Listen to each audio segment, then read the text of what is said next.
Ricoverato in prognosi riservata a Padova un bambino di 2 anni di Marghera caduto dal terzo piano dopo un volo di oltre 10 metri. Il piccolo salvo per miracolo. Sul caso indaga la polizia locale. Dramma della strada nel pomeriggio a Chioggia, in località Borgo San Giovanni. Il motociclista perde la vita cadendo dopo aver investito una turista tedesca 22enne che stava attraversando. Lei è in gravi condizioni. 34 colpi in 10 anni per la carrozzeria moderna di Mestre e danni per 2 milioni di euro. Ora il titolare denuncia: un ladro si è accampato dietro la mia attività e tenta un furto al giorno. Maltempo, frana di fango e sassi sulle Dolomiti del Popere. È accaduto martedì mattina sotto gli occhi dei gestori del rifugio Berti. Sui colli Euganei le impressionanti immagini di una supercella. La testimonianza di un medico padovano che si è ammalato di Covid nel 2020 e sta affrontando una lunga riabilitazione. La sua amarezza: sono stato lasciato solo dalle istituzioni. Si parte dall'adozione per evitare il fenomeno dell'abbandono degli animali. Nel giorno in cui Legambiente fa il punto sui casi registrati in Italia nel 2022 siamo stati in canile a Rubano, da dove parte l'SOS anche per i gatti. Tiro con l'arco, tiro della fune, staffetta e soprattutto la corsa dei cavalli in Pra del Moro. Cresce l'attesa per il Palio di Feltre, in diretta su Antena 3 il 6 agosto.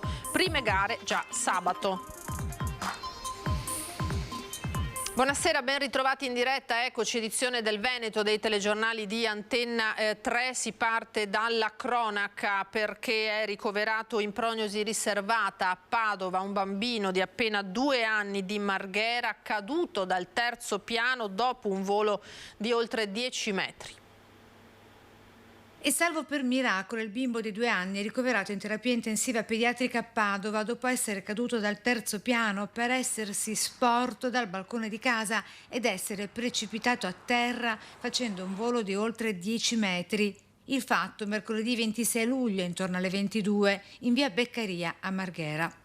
A chiamare i soccorsi con il 118 gli stessi genitori, con il bimbo ferito trovato a terra da una turista francese mentre stava facendo il ritorno nell'albergo che si trova di fronte casa del piccino, attirata dal suo pianto. Nella ricostruzione dei fatti, tra le ipotesi, anche quella secondo la quale il bimbo possa essere precipitato dopo essersi arrampicato sulla sua macchinetta giocattolo, posizionata proprio in terrazza, perché ha attirato dei suoni e rumori provenire da giù in strada quando all'improvviso ha perso l'equilibrio. Ma tutto è ancora al vaglio della polizia locale di Venezia, con i genitori e anche alcuni parenti del bimbo, chiamati anch'essi a testimoniare sull'accaduto.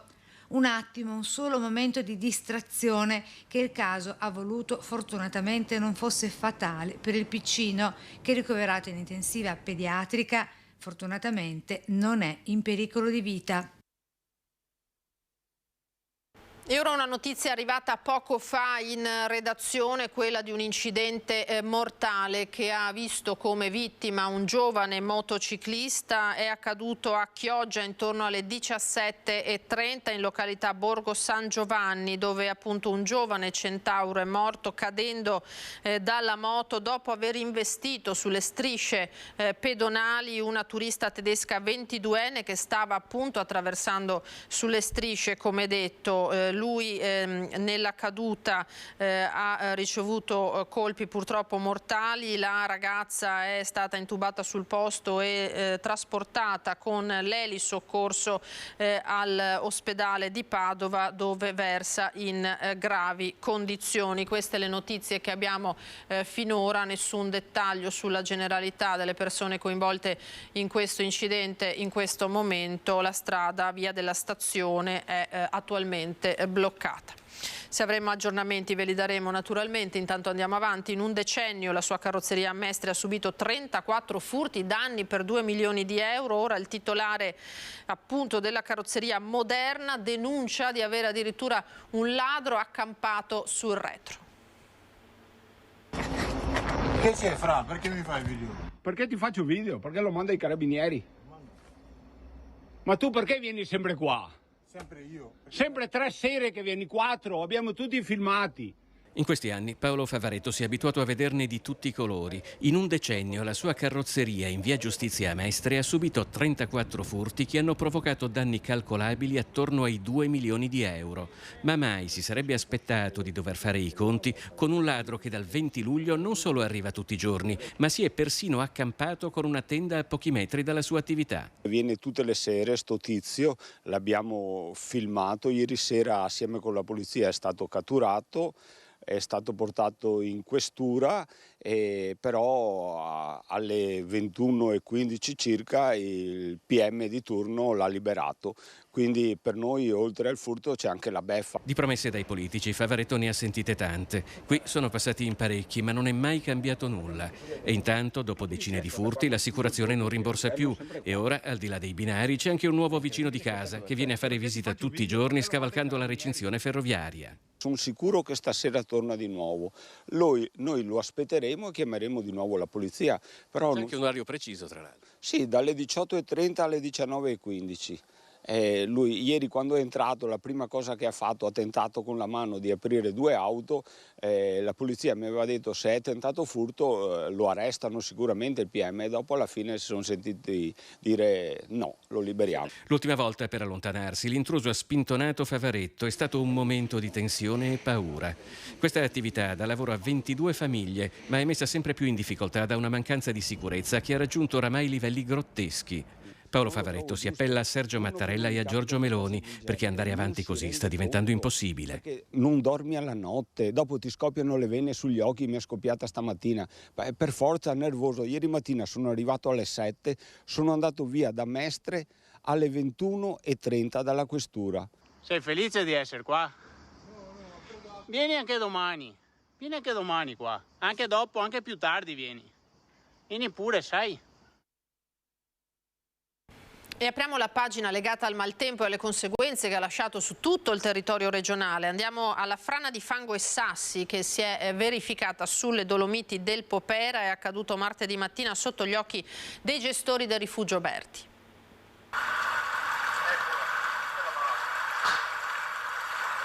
La colata è scesa dal canale tra i fulmini di Popera e la cima Popera. Si è appoggiata proprio alla centralina, appena.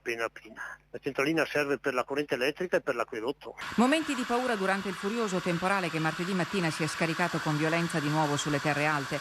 Siamo nel territorio di Comelico Superiore che già la scorsa settimana ha rivissuto una mini vaia a causa della tempesta che ha decimato i boschi di Campolongo di Santo Stefano di Cadore. A raccontarci cos'è accaduto è Bruno Martini, storico gestore con la moglie Rita Zandonella del rifugio Berti. Era arrivata vicino, era passata in fianco un paio di anni fa, quest'anno invece per 2 volte in una settimana è arrivata proprio lì. E adesso ha scavato il canale che in direzione proprio della centralina e sta buttando tutto lì. Dopo il grande temporale la colata si è fermata e l'auspicio è che il sole consolidi il materiale sceso nel canalone, ma si tratta per ora di una speranza flebile. Come è messa in questo momento è destinata al prossimo temporalone grosso a essere investita, insomma. Una mattinata da incubo, quella di martedì scorso, caratterizzata da pioggia, vento e grandine fittissima.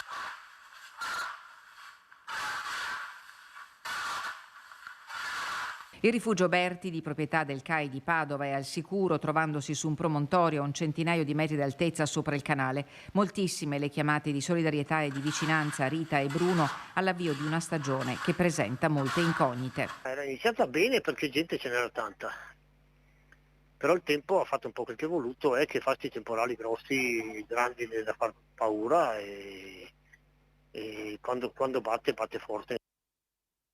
Questo è accaduto martedì, invece c'è stato ieri il colpo di coda della terribile settimana di maltempo che ha interessato il Veneto, una nuova supercella sulla bassa padovana e in particolare i Colli Euganei. Stiamo assistendo a una spettacolare super sui Colli Euganei, guardate che imponenza hanno le nubi, quel bianco che vedete è tutta grandine,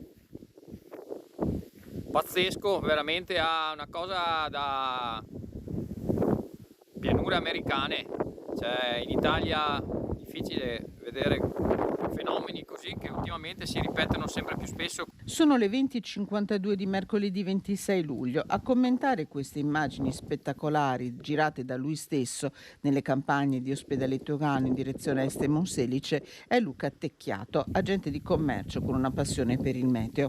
Una supercella che ormai non è più l'eccezione sul Veneto e che nella serata di ieri ha portato grandine tra Teolo, Abano, Pozzonove e Monselice, dove è stato sospeso un concerto programmato nella Cava delle More. Veramente eccezionale. Qui siamo in direzione di est. Vediamo quel muro di grandine e acqua. Spettacolare. Con la grandinata di ieri salgono a 5 quelle piombate nel Padovano in 7 giorni. Una settimana fa la zona più colpita è stata l'Alta Padovana, dove dopo la grandinata di mercoledì 19 il vento ha aggiunto danni ai danni con la bufera del primo pomeriggio di sabato 22. Fenomeni simili non sono nuovi per la provincia di Padova. La novità è la frequenza con cui sempre più spesso si abbattono. E ora andiamo nell'Alta Marca trevigiana con la frazione di Colbertaldo di Vidor in ginocchio, danni nei vigneti tra il 90 e il 100%. Situazione drammatica purtroppo. Drammatica e niente. Purtroppo l'evento atmosferico ha compromesso l'annata. Questa zona qua direi che siamo sì oltre il 90% del danno.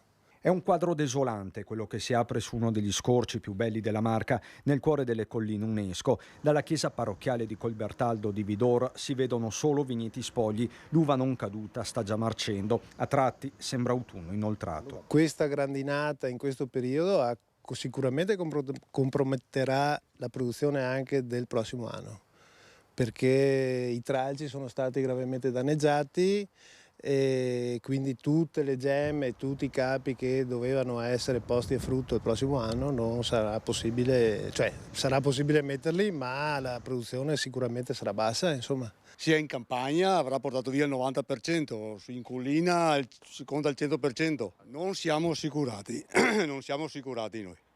E ora tutte spese a carico nostro. Stesso copione più a sud, zona Mosnigo di Moriago. 100% qua, perso tutto qua. Lei adesso ha chiamato le assicurazioni, come procede? È che non siamo assicurati perché se mi è andata bene, purtroppo, però quest'anno... Quindi voi non siete assicurati? No.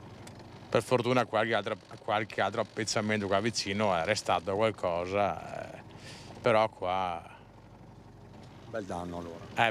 Parecchio. A nulla stavolta sono serviti i cannoni antigrandine, da anni in funzione. Solo nel territorio di Vidor sono 3. Una tecnologia, dice il sindaco, che va rafforzata. Certo, di fronte ad eventi così estremi c'è poco da fare. Basta guardare al cipresso secolare della Pieve o agli ulivi sradicati, per non parlare del boom di richieste di nuove coperture in comune. I cittadini hanno paura e vogliono cautelarsi. Da parte nostra c'è tutta la collaborazione possibile da fare. Abbiamo già attivato raccogliamo anche le richieste di eventuali risarcimenti. Speriamo che ci siano le possibilità o dalla Regione o dallo Stato di avere dei contributi, visto che questa si tratta di una vera e propria calamità, insomma. Andiamo avanti ancora con la cronaca. Spaccio di droga in pizzeria, blitz dei carabinieri in un locale di Valdagno, sequestrata la droga, arrestati il titolare e il pizzaiolo.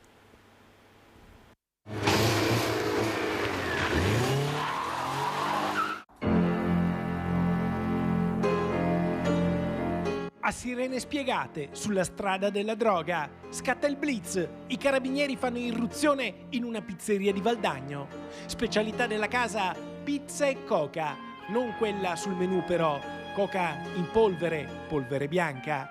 Sono le 8:30 di sera quando i militari trovano alcuni clienti del locale con della cocaina. Scatta la perquisizione della pizzeria. Il titolare viene trovato con 16 grammi di cocaina suddivisa in 18 dosi. Anche il pizzaiolo ha 16 grammi di coca, ma suddivisa in 22 dosi, oltre a 800 euro. La perquisizione si sposta allora nelle case dei due, dove vengono sequestrati altri 27 grammi di cocaina e 250 grammi di hashish, oltre a 7.200 euro, un bilancino e materiale per il confezionamento. Il titolare del locale e il pizzaiolo sono stati arrestati e portati alla casa circondariale di Vicenza. Pizza e coca, questa volta, sono stati indigesti. 14 arrestati, 9 in carcere, 5 ai domiciliari, 44 denunciati. Sono i numeri dell'operazione condotta dalla polizia di Pordenone in collaborazione con la procura albanese di Tirana, che ha consentito di smantellare un'organizzazione transnazionale dedita alla truffa finanziaria del falso trading online. Si stima anche che l'organizzazione abbia truffato diverse centinaia di cittadini italiani in tutta Italia, diversi anche in Veneto. Le vittime, contattate al telefono, venivano convinte dai truffatori a investire partire delle cifre dapprima molto basse, che però generavano apparenti rendimenti stratosferici, poi una volta guadagnata la fiducia degli investitori, tra loro operai, professionisti ma anche casalinghe e pensionati, scattava la truffa. I malviventi entravano nei PC delle vittime facendo partire bonifici per investimenti che invece dirottavano il denaro convertito in criptovalute su conti esteri non tracciabili, oltre che in Italia si registrano truffati in mezza Europa, e quindi attenzione a questo genere di raggiri. Vedete qui le modalità utilizzate. Ora la testimonianza di un medico che si è ammalato di Covid nel 2020 e sta affrontando la lunga riabilitazione, la sua amarezza: sono stato lasciato solo, ci dice, dalle istituzioni. Quel periodo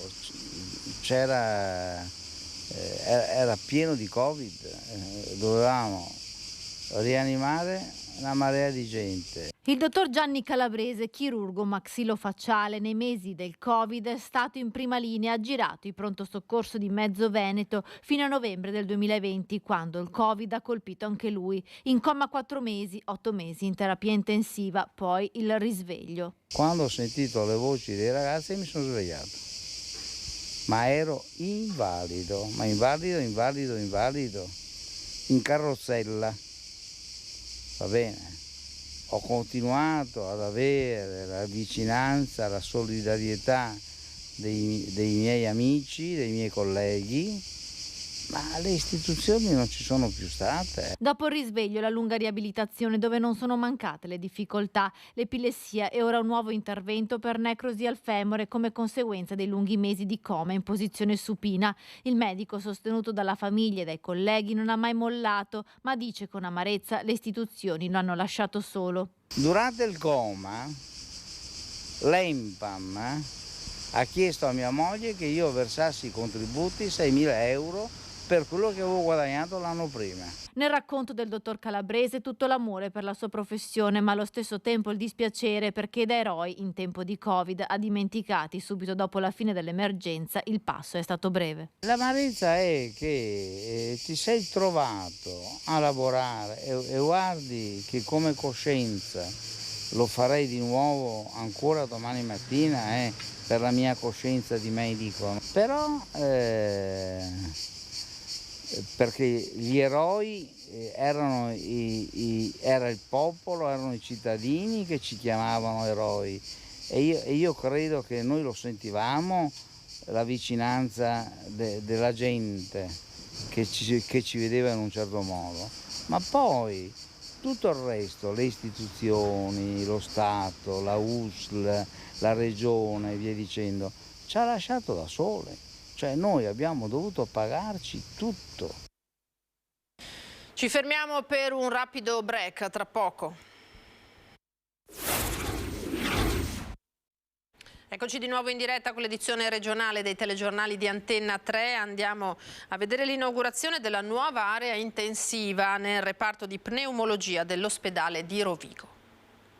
La terribile esperienza del Covid ci ha perfezionato nella gestione delle gravi insufficienze respiratorie. Ricordiamo che i pazienti con polmoniti Covid avevano spesso gravissime insufficienze respiratorie, quindi abbiamo dovuto in questi 3 anni trattare decine e decine, centinaia di pazienti con insufficienza respiratoria, e certamente una degenza ordinaria non semi-intensiva non è una sede adatta per la gestione di questi pazienti. C'è tutta l'esperienza maturata nei tragici mesi del Covid in questi 8 nuovi posti letto inaugurati al 7° piano dell'ospedale di Rovigo.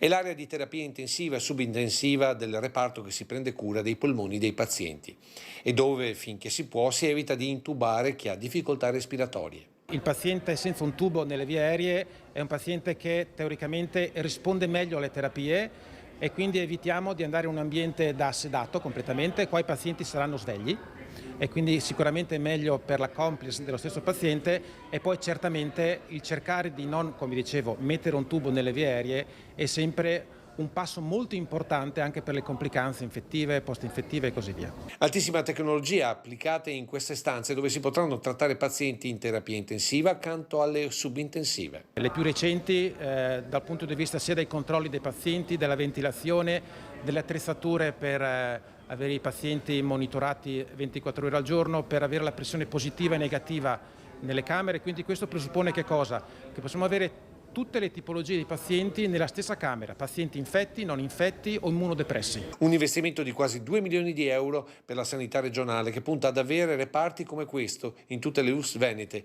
in un'innovazione tecnologica continua che nel Polesine porterà già a breve ad una nuova inaugurazione. La prossima inaugurazione che stiamo già programmando riguarda una TAC all'ospedale VTT 300, anche questa TAC 124 strati di ultima generazione. A dimostrazione che pur nelle specializzazioni continuerà la presenza capillare della sanità veneta in tutti i territori. Nel senso che alcune attività si possono svolgere in maniera appunto centrale in una struttura ospedaliera rispetto appunto ad un'altra, perché bisogna sempre ragionare in termini comunque di strutture e compreso anche per il territorio, in termini proprio di offerta assistenziale che diamo alla popolazione.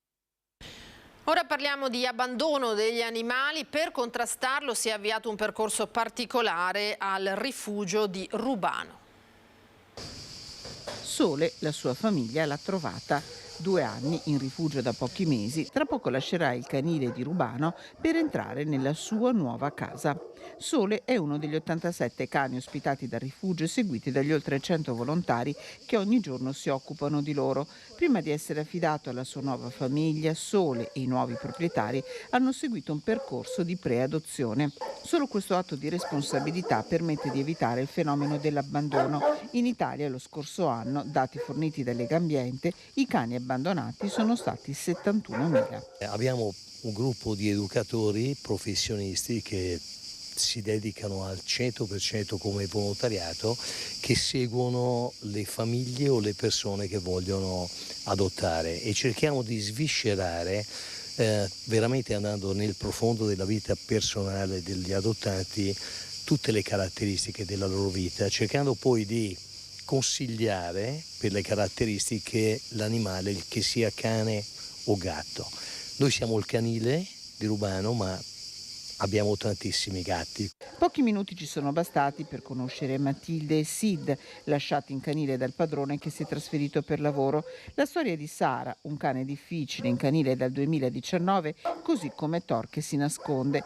Ma anche loro, i cani fantasma, possono trovare una casa. Sentite la storia di Lucky, conosciuto erroneamente come il morsicatore, adottato dopo 11 anni a Rubano. Abbiamo trovato 2 ragazzi che ancora oggi ci emozionano e dopo 11 anni l'abbiamo adottato. È stato un percorso lungo con un nostro educatore e la nostra Nicole, che è un po' il cuore del canile, e siamo riusciti a portarlo a casa. Ad oggi ci mandano via video, foto, che è incredibile. È sempre spiaggiato sul divano, lui che prima era qui che abbaiava a tutti. Adozione responsabile, l'animale non è un regalino e non si prende in prova, di cani ma anche di gatti. Sono 130 i felini ospiti del canile, 30 in struttura, altri 100 ospitati in attesa di adozione dei volontari. Gatti abbandonati in condizioni difficili come Domingo, 1 mese appena, e Tortellino, 2 mesi di dolcezza e una zampetta amputata per necrosi. Lui una casa l'ha già trovata, andrà a vivere dal presidente del canile dove lo aspetta un altro amico gatto.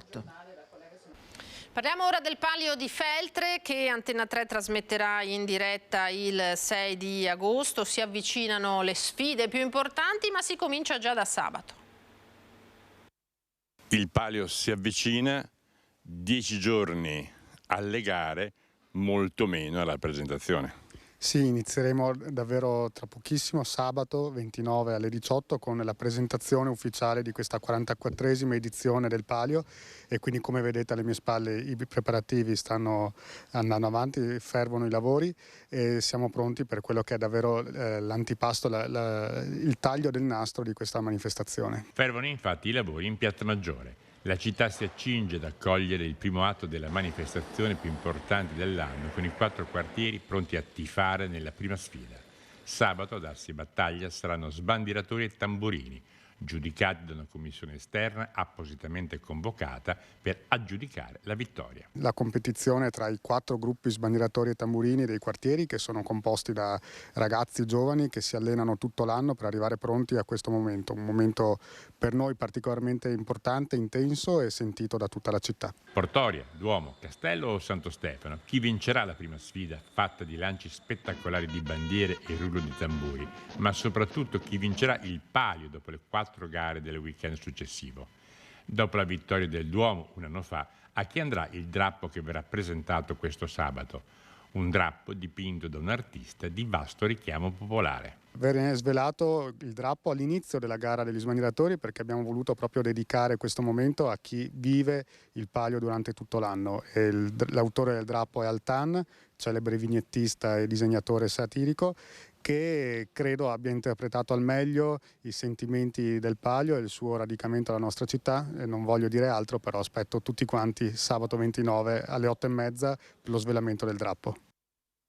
Ci fermiamo qui, grazie per essere stati con noi. Tra poco le previsioni del tempo, a seguire come sempre l'edizione di Venezia. Arrivederci.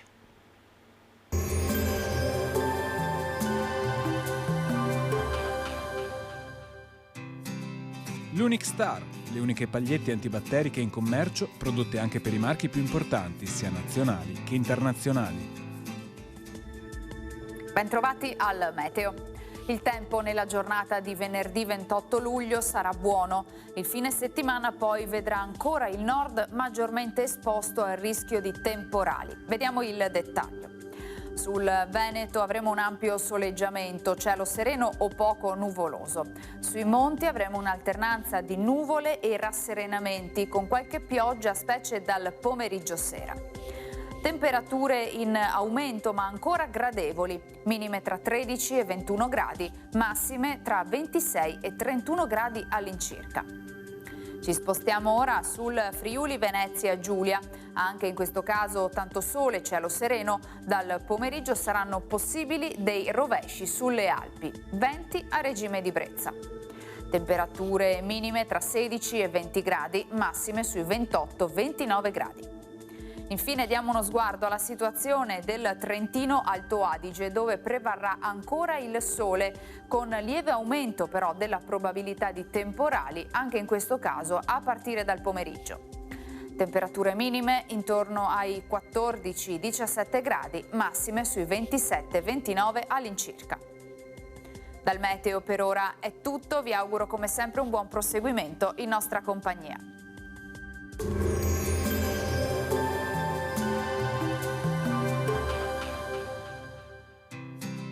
L'Unic Star, le uniche pagliette antibatteriche in commercio, prodotte anche per i marchi più importanti, sia nazionali che internazionali.